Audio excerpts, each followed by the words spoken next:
Olá, pessoal, como vocês estão? Hoje vamos então para o capítulo 4 do nosso Clube do Livro. Eu estou até desacostumada de fazer essa introdução, porque a gente viu o capítulo 3 em junho, então já tem um tempinho que eu gravei o último. Antes, eu gostaria de me apresentar. Eu sou a Carolina Cota, sou psicóloga, especialista em terapia cognitivo-comportamental e terapia do esquema. E a gente está estudando esse livro aqui, ó, Terapia do Esquema na Prática, o guia introdutório ao modelo de modos esquemáticos, e a gente vai ver hoje o capítulo 4, que fala sobre uma visão geral do tratamento. Então, eu espero que vocês curtam aqui, que vocês estejam acompanhando, deixem os seus comentários aqui embaixo, assinem, façam parte aqui do canal e também do nosso grupo lá no canal do Telegram. Sem mais delongas, vamos começar o capítulo 4. Resumindo aqui, como que o que que o modelo de modos ele acaba abrangendo? Os principais problemas, quais são os principais problemas trazidos pelo paciente, junto com os sintomas que se apresentam ali e os padrões de interação. Então, cada tipo de modo ele vai estar vinculado a objetivos de tratamento específicos. Por isso que é muito importante a gente compreender primeiro como que cada modo se manifesta, para a gente poder entender que, dependendo do modo que aparece, que se apresenta ali na minha frente, do meu paciente, eu vou ter uma finalidade diferente, né? Ou seja, eu vou ter um tratamento diferente para poder trabalhar com aquele modo que aparece ali. Então, eu preciso saber muito bem o que que cada modo significa, como que ele se apresenta, para que eu possa saber, então, como tratar cada modo. Então, a gente vai repassar aqui, antes de ver esse overview, essa visão geral do tratamento, para algumas informações importantes sobre cada um dos modos. O modo criança vulnerável é aquele que tem o objetivo, então, de ajudar o paciente a cuidar melhor das suas necessidades. Então, esse é o objetivo do terapeuta. Ao acessar o modo criança vulnerável, ajudar o paciente a cuidar melhor das suas próprias necessidades. Então, o que que o terapeuta faz quando o paciente está neste modo? Ele valida, ele acalma e ele ajuda o paciente a processar experiências negativas, experiências de abuso que o paciente tenha vivenciado. No modo criança zangada ou criança enfurecida. Primeiro, aqui, quando os pacientes estão neste modo, nós os encorajamos a experimentar, a sentir a raiva e também a articular essa raiva, ou seja, a ventilar essa raiva. As necessidades aqui que estão associadas, elas são validadas e elas são aceitas. No entanto, o paciente ele precisa aprender formas mais adequadas, mais saudáveis de comunicar essas necessidades. Então, aqui é sempre bom a gente reforçar que o grande problema, né, a questão aqui que a gente tem que reformular é o comportamento. Mas as necessidades a gente valida, a gente aceita, as emoções também. O modo criança impulsiva barra indisciplinada. Aqui também vai acontecer a mesma coisa do modos que a gente viu anteriormente, modo criança zangada e enfurecida, que é as necessidades gerais que estão por trás desses modos devem ser também validadas e aceitas. Aqui vai ser importante estabelecer limite para esses modos e ajudar o paciente a encontrar expectativas mais realistas em relação às necessidades que estão associadas a esses modos. Porque nem sempre o que a gente quer é exatamente o que a gente precisa, e nem sempre, quando a gente quer, a gente vai ter aquilo que a gente quer naquela hora que a gente quer. Então, eu preciso trabalhar esse estabelecimento de limites para algumas necessidades que vão estar associadas aos modos criança impulsiva e criança indisciplinada. Os modos pais disfuncionais aqui, o nosso principal objetivo é enfraquecer esses modos. Eles vêm, de maneira geral, muito fortes se apresentam nos pacientes de uma maneira muito forte. São modos bem rígidos e a gente tem esse desafio aí de enfraquecê-los. Então, são modos que devem ser questionados, limitados, a gente tem que dar limite também para esses modos, e até mesmo combatê-los. Por último, não, espera que nós vamos, não é por último, estava confirmando aqui. Antes, né, penúltimo, teremos então o modo de enfrentamento disfuncionais. Aqui, os pacientes devem ser, primeiro, empaticamente confrontados com esses modos. Então, a gente realmente valida também o uso dos modos, a gente exerce a nossa empatia, mas a gente faz o confronto empático, né? Porque a influência desses modos, ela deve ser reduzida para permitir que o paciente ele reaja de forma mais flexível e adequada às situações estressantes. Então, funcionou, foi útil, foi adaptativo até um determinado momento, mas a partir de agora, a gente vai precisar flexibilizar o uso dos modos de enfrentamento disfuncionais. E agora, sim, por último, os modos saudáveis, criança feliz e o adulto saudável, que são os modos de nosso maior objetivo na terapia, de fortalecê-los e de reforçá-los para que a intensidade e a frequência da ativação sejam aumentados fora da terapia. Bom, eu fiz esse esqueminha aqui com base no que eles trazem no livro, que é a visão geral do tratamento. Aqui em cinza, a gente vai ter os 4 tipos de modos. Então, modos pais disfuncionais, modos criança, modo adulto saudável, os modos de enfrentamento. E cada cor vai representar qual que é o nosso principal objetivo com cada um desses modos. Então, nos modos pais disfuncionais, os nossos principais objetivos serão questionar, limitar e combater. O modo adulto saudável, que é o nosso maior objetivo, é fortalecer de todas as formas. Então, é usar e abusar da nossa criatividade para poder fortalecer o modo adulto saudável. Os modos criança, quando aparecerem, iremos validar, a gente vai confortar e a gente vai dar voz para esses modos. E os modos de enfrentamento de hipercompensação, evitação e resignação, faremos um confronto empático, também iremos validar, iremos discutir os prós e os contras, reduzir e estabelecer limites.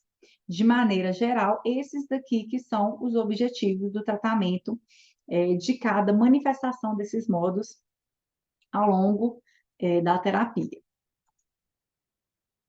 Bom, na terapia do esquema, a gente pode dividir aí as técnicas de intervenção em três grandes focos. O primeiro grande foco é a parte cognitiva, né, são os pensamentos. O segundo grupo é a parte focada na emoção.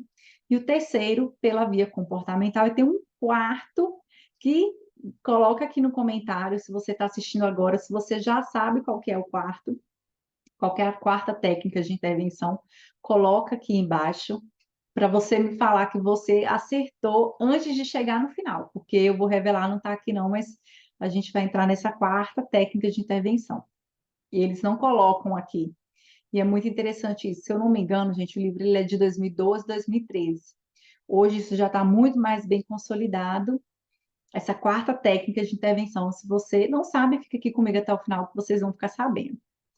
E se você acertou antes de chegar no final, escreve aqui qual que é, quase que eu falo, essa técnica de intervenção. Então, vamos lá para as técnicas das intervenções cognitivas.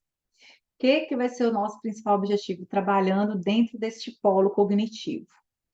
No modo os pais disfuncionais, eu até me ousaria a questionar um pouco o que os autores colocam, que é essa discussão de quem é o responsável pelo tratamento negativo. Isso foi o que eu encontrei na tradução, e eu colocaria um ponto de interrogação, e eu chamaria muita atenção para a gente não focar tanto nisso, tá? E eu falo isso baseado na minha experiência clínica. Eu não vejo que isso ajuda de maneira alguma a gente responsabilizar os pais nesse sentido, né, nessa discussão de quem que é o responsável, né, na maneira que ficou traduzido aqui, pode ser que, né, esteja errado a forma como eu li, mas eu quero tomar muito esse cuidado na hora de passar isso para vocês, né? Que não é para ficar discutindo e falando, olha, ele foi o responsável, ele foi isso. A gente tem que pontuar muito bem o comportamento dos pais, né? O que que foi inadequado e o que que precisava ter sido feito e que não foi feito pelo cuidador, né? Aqui não são só os pais, a gente tem que corrigir isso sempre, né? Que eu, como eu falei, é um livro aí de 10 anos atrás, e a gente utilizava essa nomenclatura, hoje não se fala mais tanto em pais disfuncionais, e sim vozes, tá? Mas eu teria um pouco, eu gostaria de chamar um pouco a atenção, porque está sendo gravado em 2023 esse vídeo, e a gente não pode ficar lá atrás preso só, né, em quando foi escrito.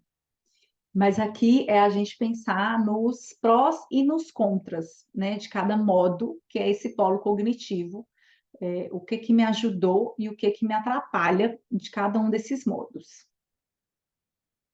No modus criança, eu vou fazer uma psicoeducação sobre as necessidades emocionais, o que a gente explica mesmo, inclusive para eu poder, para o paciente conseguir compreender, né, o que estava errado aqui, o que que faltou desses modos dos pais disfuncionais, das vozes disfuncionais, ele precisa compreender muito bem quais são as necessidades emocionais básicas que são universais e necessárias para o seu desenvolvimento saudável, né? Então, a criança ela precisa saber disso para a gente poder entender aqui o que que faltou quando a gente for trabalhar com os modos pais disfuncionais, né? E aqui, nos modos de enfrentamento, a gente vai validar a origem e vai discutir os prós e os contras. Eu falei dos prós e os contras em outro lugar, né? Aqui agora. Bom, mas a gente vai discutir os prós e os contras aqui, nos modos de enfrentamento. O quanto que você continuar funcionando dessa forma te ajuda e o quanto isso te atrapalha, né? O quanto que isso te ajudou lá atrás e hoje está ajudando, está atrapalhando. Então a gente faz esse prós e contras aí hoje e no passado, tá?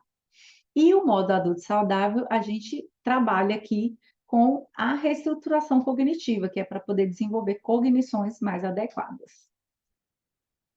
Então, as intervenções cognitivas vão incluir todas as técnicas da terapia cognitivo-comportamental. Então, se você é da TCC, você vai ter muita facilidade, você vai deslizar muito bem dentro desse tipo de intervenção na terapia do esquema. Se você não é da TCC, aí você vai precisar estudar um pouquinho, conhecer um pouco das técnicas de reestruturação cognitiva, das distorções cognitivas e como utilizar as listas de prós e contras, e ainda tem uma variedade de outras técnicas que a gente pode utilizar quando a gente pensa em intervenção cognitiva, tá?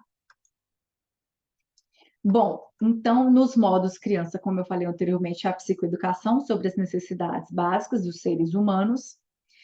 Aqui a gente vai entrar um pouquinho nisso que eu falei, né, dos modos parentais disfuncionais, que é essa discussão da culpa, eu coloquei entre aspas aqui, tá? E na adequação dos comportamentos parentais na infância do paciente. Então, os pacientes muitas vezes sentem que a maneira como foram tratados quando criança foi culpa deles. Então, é nesse ponto que a gente discute, né, que a gente realmente abre que a culpa não era deles, é que realmente o comportamento daquele pai, ou daquela mãe, ou daquela figura de referência, de cuidado para ele, que aquele comportamento é que não deve ser atribuído à criança como culpada. É por isso que, né, agora que eu estou relembrando aqui, porque eu já tinha feito esse material há mais tempo, eles colocam como discussão de quem é a culpa, tá? É porque a criança, ela tende a assumir, pegar isso para ela, né? Então, essas interpretações que são errôneas devem ser reatribuídas e a gente usa técnicas de tratamento cognitivo para poder fazer isso. Então, uma técnica importante aqui que ajuda a gente nesse trabalho aqui, essa é de ter uma perspectiva externa, que é você ainda consideraria a criança responsável e culpada pelo maltratamento se fosse outra pessoa? Ou se você imaginasse o seu próprio filho no seu lugar, essa técnica ajuda muito o paciente a conseguir ver que ele não tem culpa, né? E o que, que realmente precisava naquele tipo de situação. Então, muitas vezes eu coloco isso. o paciente ele conseguir sair, né? Ele conseguir descolar desse modo, que é um modo internalizado. É sempre bom a gente lembrar isso. O modo parentais disfuncionais, as vozes que a gente chama hoje de vozes internalizadas, é muito difícil, às vezes, do paciente conseguir separar. Então, uma forma da gente ajudar é ter essa perspectiva externa, que é, olha, vamos imaginar que você tivesse um filho, ou que se você tem o seu filho, você fizesse isso com ele hoje, o que que você acha? Você atribuiria a culpa para ele? Você acha que é ele que está culpado ou é você que não conduziu bem? Ou é que você que não deu cuidado para ele? Essa é uma maneira aí da gente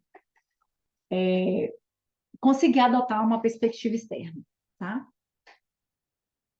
Então, tópicos importantes que geralmente precisam ser abordados com os métodos cognitivos vão incluir, então, quando você é realmente responsável, que é diferente de azar, tá? E aqui eu gostei disso aqui, os autores pontuam. Azar é um conceito que geralmente não vai ser incorporado aos modos disfuncionais dos pais. Então, a gente não trabalha com azar. Ah, eu tive azar de ter os pais. Não, você não teve azar, não. Não teve mesmo. Aí a gente entra no segundo ponto, que é não, não é exatamente isso, não. A gente entra no terceiro ponto, é que você tem necessidades e você tem direitos que deveriam ter sido atendidos, tá? Então, não é azar. Você não teve, não teve, e isso foi errado, tá? E o segundo ponto aqui é o direito fundamental de errar, porque esses modos, muitas vezes, eles são muito punitivos, e a gente tem que lembrar que todos nós temos o direito de errar e a necessidade de errar, ela existe para a gente poder aprender coisas novas, tá? Indo agora para as intervenções focadas na emoção. Como que a gente vai trabalhar com o foco na emoção? Os modos pais disfuncionais. Iremos fazer trabalhos com imagem, né? Primordialmente as técnicas focadas na emoção são os exercícios de imagem e o trabalho com as cadeiras. Então, a gente pode fazer a luta ou o combate aqui dos modos pais disfuncionais no diálogo das cadeiras e a gente também pode fazer através da reescrita dos exercícios de imagem. No modus criança, a gente pode cuidar, né, fazer o cuidado desse modo, tanto nos exercícios de reescrita de imagem, quanto também ali utilizando, já ia dar um spoiler aqui, mas a gente está falando dos exercícios de imagem, o que que a gente faz? A gente cuida da criança, tá? Na reescrita, a gente atende às necessidades daquela criança na imagem.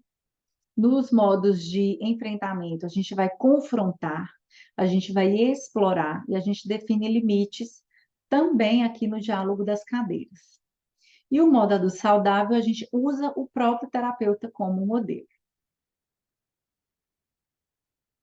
Então, como eu mencionei anteriormente, as principais técnicas são os exercícios de imagem e o trabalho com a cadeira, que são intervenções focadas, então, na emoção, que vão ajudar os pacientes a vivenciarem os sentimentos relacionados à satisfação das suas necessidades, como, por exemplo, a raiva contra modos pais punitivos e até mesmo que a empatia necessária para os modos infantis mais vulneráveis.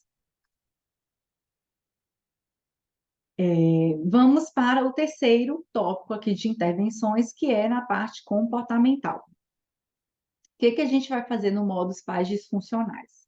A gente vai aumentar ou melhorar as atividades positivas, atividades que deem prazer, atividades de relaxamento, e a gente vai trabalhar para reduzir padrões exagerados, aqui a gente vai trabalhar o perfeccionismo na parte comportamental, tá?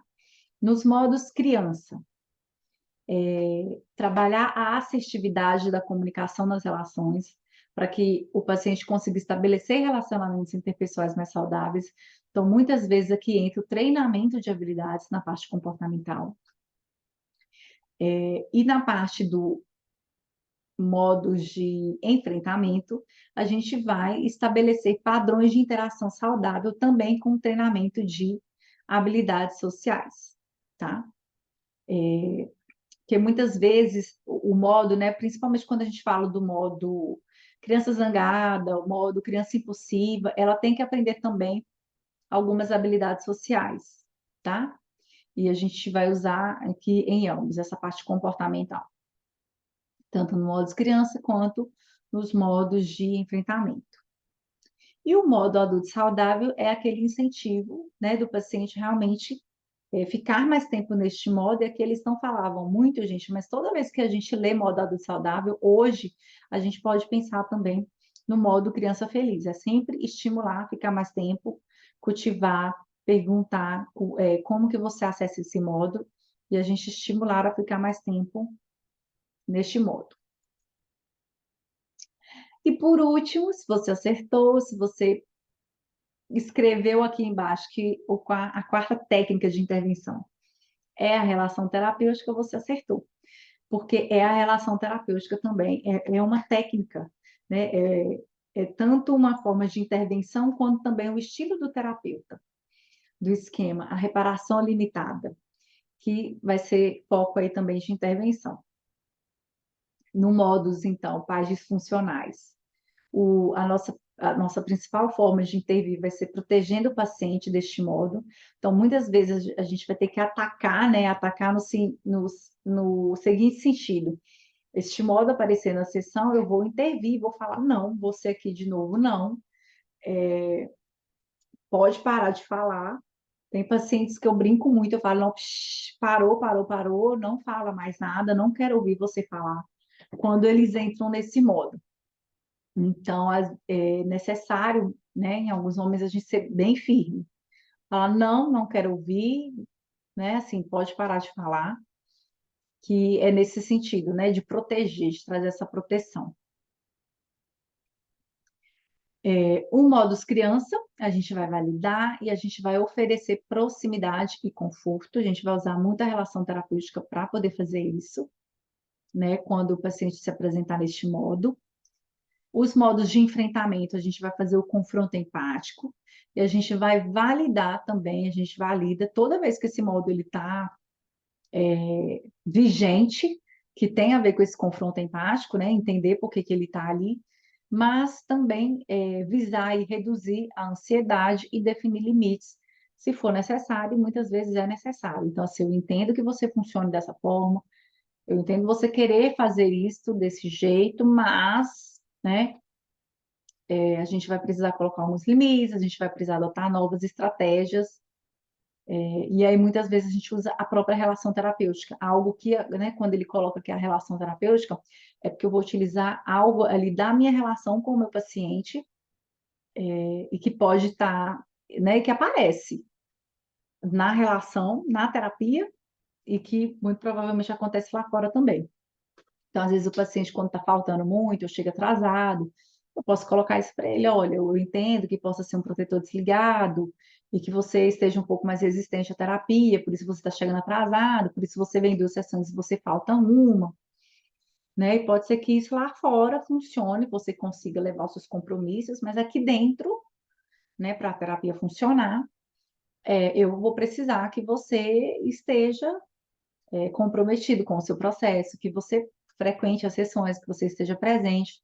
Então, esse aqui que eu, né, isso aqui que eu dei foi um pequeno exemplo de como que a gente pode fazer isso, utilizando a relação terapêutica, confrontando empaticamente, mas também definindo um limite aí para esse modo de enfrentamento, tá? E por último, o modo adulto saudável, de novo, é o terapeuta ser um modelo aí de internalização. Então, é sempre bom lembrar que é por isso que é importante que nós, terapeutas, estejamos fazendo, estejamos, né, com a nossa terapia pessoal em dia, ou que a gente esteja no processo de autoterapia, que a gente faça supervisão, para a gente poder conseguir ser esse modelo aí saudável, né, para o nosso paciente.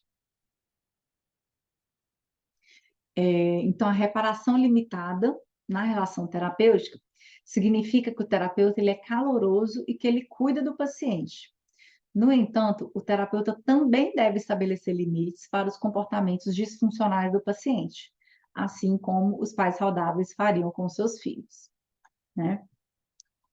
E aí, gente, é importante a gente frisar isso, né? Porque muitas vezes a gente fica com receio. Eu falo assim, com propriedade, porque eu já tive isso, principalmente no início dos meus atendimentos, esse receio de colocar limite para o paciente. E é exatamente o que alguns precisam. Então, a gente tem que conseguir ler muito bem qual que é a necessidade daquele paciente e atender aquela necessidade. Então, tem pacientes que vão estar com essa necessidade, né, gritando, me dê limite, o que que a gente tem que fazer? A gente tem que dar limite, né? Imaginar, e se fosse o seu filho, você ia deixar ele se arriscar? Você não ia dar limite? Se fosse seu filho, você ia deixar ele não estar comprometido com as tarefas dele, ou você ia chegar, conversar com ele e falar com ele, né, de uma maneira mais firme? Que é muitas vezes o que a gente precisa fazer também na terapia, tá? Bom, o capítulo 4 era este, é rápido, porque é uma visão geral mesmo do tratamento. Se ficar alguma dúvida, mandem lá no canal do Telegram, vai ser um prazer respondê-los e discutir alguma questão que porventura surgir aí. Eu espero vocês até o mês que vem para o capítulo 5. Um beijo e até a próxima.